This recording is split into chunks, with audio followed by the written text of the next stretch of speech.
Job transfers. You are sitting on your desk, completing the task at hand, and all of a sudden, you receive an envelope or a memo, a message that has the very potential to change your life. What is it?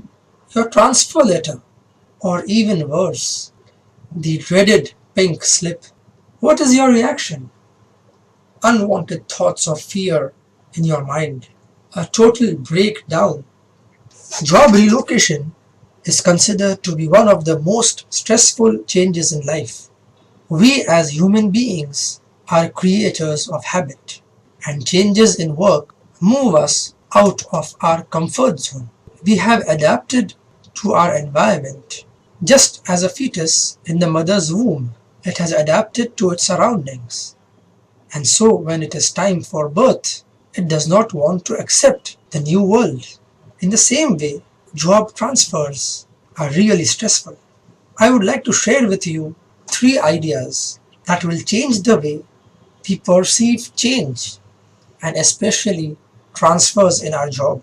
Number 1, our attitude towards job transfer decides our altitude in the job. Accept and acknowledge that change is inevitable. It has to be there. And change is the very process of our growth. If there is no change, there is no growth. And if there is no growth, there is death.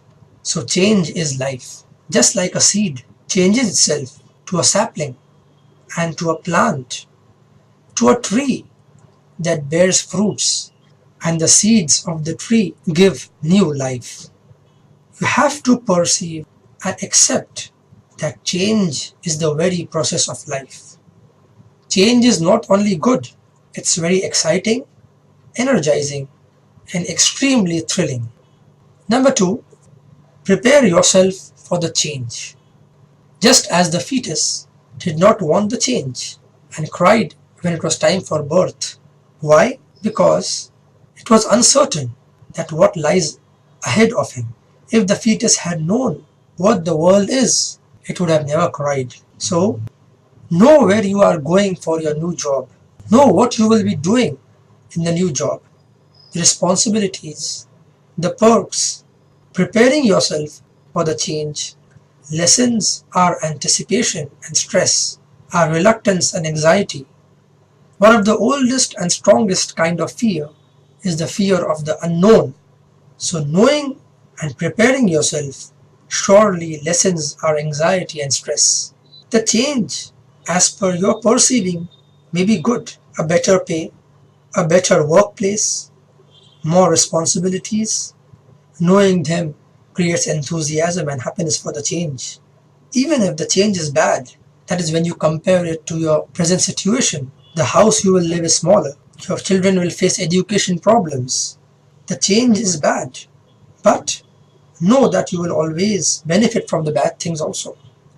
Create a mental script in your mind that the change is not in my control. So accept it and make the best of it. Understand that this change will help you gain wider and broaden your experience.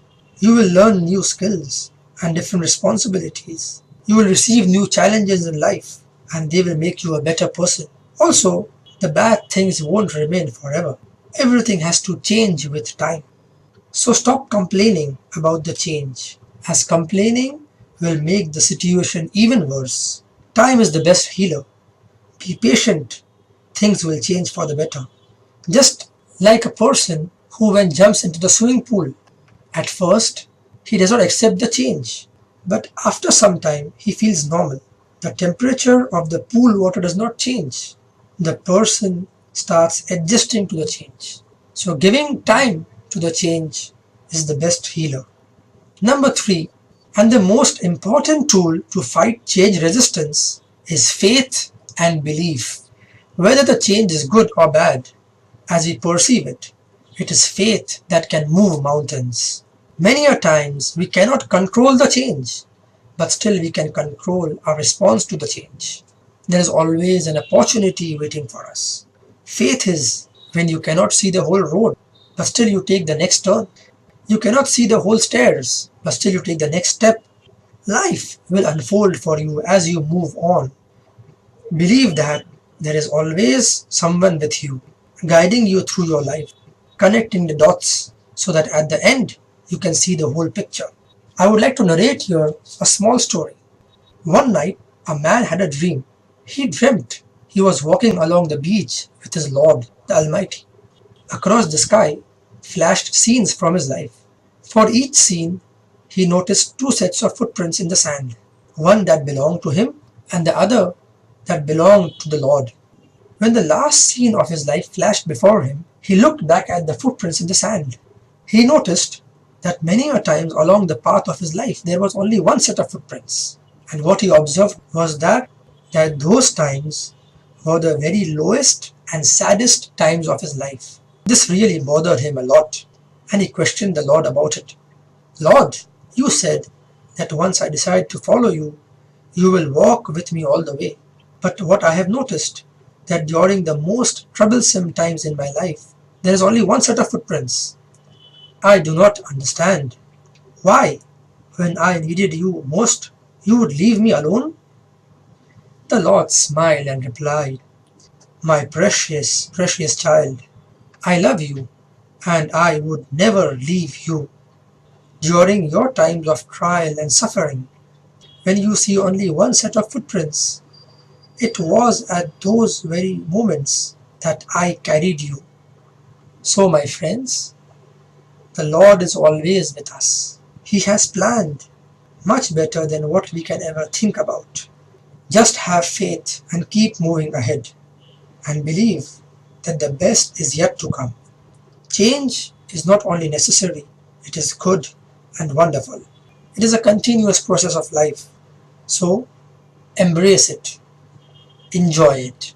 Change is good.